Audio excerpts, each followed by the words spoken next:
Yes, Sandra, we just got this in literally 2 minutes ago, but Fox News can confirm that Iran's supreme leader, the Ayatollah Khamenei, is dead following Israeli strikes against his compound and location earlier today. A senior Israeli official confirming this news. Earlier tonight, Israel's Prime Minister Benjamin Netanyahu describing the strikes not only against the supreme leader, but against much of the Iranian leadership. We know the breakdown in strikes focused on leadership for the Israelis and military targets initially for the Americans, and has since expanded as this campaign is expected to continue in the days and possibly even weeks ahead. As we're looking at the current situation across the region, we're also gathering new information on what the Israelis have been doing against Iran. We are told from a military official that the largest Israeli Air Force sortie against any country in the world was conducted this morning with 200 Israeli fighter jets targeting 500 different locations, dropping hundreds of munitions on a variety of different targets inside of Iran. The Israelis, while they were going after leadership, were also looking to neutralize the incoming ballistic missile fire that has targeted their country throughout the day. Sirens sounded across Israel throughout the afternoon, sending millions of people into bomb shelters. But again, the takeaway here, the Israelis have killed Iran's supreme leader. That is being confirmed to Fox News by a senior Israeli official. John, Sandra? Okay, so Trey, you're obviously breaking that news for us just now. We'll be looking for reaction, obviously, on the ground in Iran and all over the Middle East region. Absolutely. This is a major blow to the Iranian regime. Iran's supreme leader, the Ayatollah Khamenei, was not a figurehead. He was the man in charge of decisions as it relates to Iran's nuclear program, their expanding ballistic missile program, the hardline positions that made it impossible for the Americans to reach a diplomatic solution with the Iranians. And that led to a variety of conversations behind the scenes. And I can also report, having just gotten off of a background call with a U.S. official, that there were attempts made by the Trump administration, really olive branches given to the Iranians at the negotiating table, asking them to find a solution on the nuclear issue. These other issues, their ballistic missile program, their support of regional proxies, and even the crackdown on protesters, the Trump administration initially was willing to ignore those issues in order to get an agreement together on the nuclear program.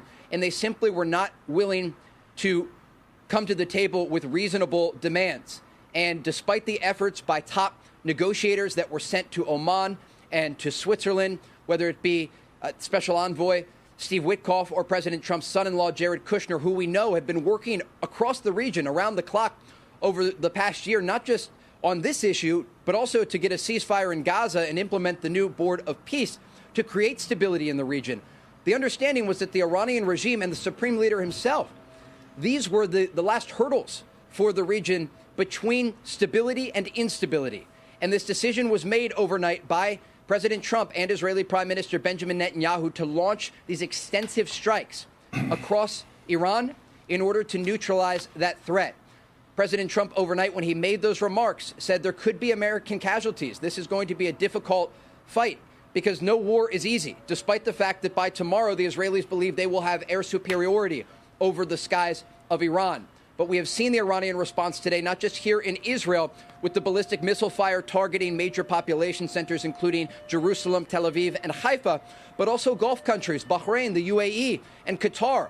A regional diplomat telling Fox News this evening that 8 people were injured in Qatar during one of the attacks. One of them is in critical condition. And so there are serious consequences to this counterattack by Iran. But again, tonight, the news that is breaking across the region, Iran's supreme leader, the Ayatollah Khamenei, according to a senior Israeli official, has been killed. So, Trey, if that report from the senior Israeli official is correct, the big question is what comes next. The Ayatollah was 86 years old. I imagine that in the theocracy of Iran, they have got clerics lined up to take that position in the same way that they have planes lined up over Ben Gurion on the landing approach. So what does that mean for the future there in terms of the theocracy if that were to continue? Israel is looking east right now to the threat from Iran, but they're also looking north and south. Iran's largest proxies are Hezbollah, the Lebanese militant group in southern Lebanon, and the Houthis in Yemen. Hezbollah, according to an intelligence official I spoke to recently, still has thousands of rockets and missiles, and around half of them are within range of Israeli cities. And this is a serious threat still posed to Israel, despite the fact that the Israelis have degraded and destroyed much of the Hezbollah arsenal. It still poses a threat to Israel. You might remember, as we reported throughout the past 2.5 years, the Israelis decapitated the head of Hezbollah, Hassan Nasrallah, with a strike in the Dakhya neighborhood of southern Beirut. They went after the missile launching positions we saw on the ground there in southern Lebanon as the Israelis meticulously moved field by field and cave by cave to go after these positions that had been dug into the sides of mountains. But despite those efforts, this is an organization that had decades of support from the Iranian regime, and they were able to smuggle in missiles and rocket components that now make up what is left of that arsenal. And while it is a smaller arsenal than before, it is a threat. And Hezbollah in the past, just the past several days, has said that if Iran's supreme leader was targeted, they would get directly involved in this war. And so that is where Israel is focused right now. As it relates to the situation on the ground in Iran, we do have to step back amid all of this military action and these serious decisions that were made by President Trump and Israeli Prime Minister Benjamin Netanyahu. There is still an understanding about how the structure of the Iranian regime operates. Iran's supreme leader reportedly had already prepared successors. Iran's IRGC had already prepared successors for the top commanders of their military, understanding that if a war erupted, these would be the individuals targeted in such a conflict. And so this isn't over. This is actually just beginning. But it does raise questions about the future of the region and where things are headed once this does conclude. Also crossing right now, a source familiar to Fox News is saying some Gulf partners are responding to Iran defensively and offensively. Trey, since the last time you joined us, top of the last hour, we got word that President Trump had sat down for this several-minute interview with Axios, in which he said he believes he has several off-ramps from Operation Epic Fury, talking about how long this could take. It could end in 2 or 3 days, said the president. He could tell the Iranians, see you again in a few years if you start rebuilding your nuclear and missile programs. This was about a 5-minute interview that the president conducted, but suggesting there could still be a diplomatic solution or opportunity, Trey. Absolutely. This is the Peace Through Strength initiative that the president ran on when he was running for his second term. And when you look at the region, there are players in the region, including the Iranians, that often only understand strength. And that is a fact in the Middle East. And it's the reason that the Israelis have approached the conflicts that they are involved in the way that they have. As it relates to Iran and the possibility of a diplomatic off-ramp, if this does continue for a number of days and the regime is weakened, we have already heard in interviews that took place today from other outlets with Iran's foreign minister, who indicated at least a small interest in a diplomatic path, understanding that at the end of this, the Iranian regime had one major factor, one lever to pull, and that was their ballistic missile program.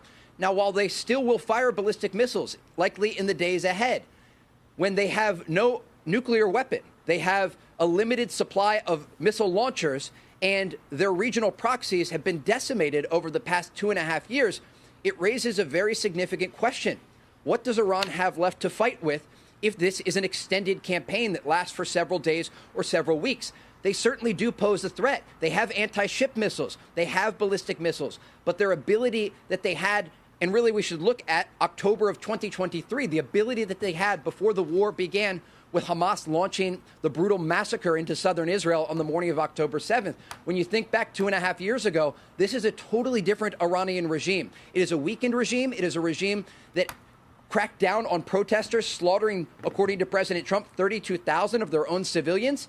That's behavior from a regime that is cornered, understanding that they have very limited options of how to respond. And so the days ahead will be quite interesting to see how the Israelis and the Americans move forward with strikes against Iran. But certainly in these situations, we have often seen temporary ceasefires when conflict erupts in order to get some sort of deal together. And just one concluding point here that I want to note. Back during the 12-day war in June of 2025, as we reported here on the ground amid heavy incoming ballistic missile fire, That war was unfolding with casualties here in Israel, more than 24 people killed. The Israelis launching a series of strikes across Iran, trying to take out those air defense systems. But it was when President Trump ordered Operation Midnight Hammer that the Iranians suddenly responded just once against a base in Qatar, the Al Udeid base, and then, in a way, backed off. And it was President Trump, one man, who was able to decide the outcome of what comes next. And I remember a moment here on the ground. Israeli fighter jets were in the skies, on their way to continue with a bombing campaign against Iran, and President Trump got on the phone and called off the strikes. So when the president feels that there's an opportunity for a deal, there are options and off-ramps to be taken. All right. Trey, confirming right here per senior Israeli officials that the supreme leader is gone. Trey, thank you very much. We'll get another update from you shortly. Hey, Sean Hannity here. Hey, click here to subscribe to Fox News YouTube page and catch our hottest interviews and most compelling analysis. You will not get it anywhere else.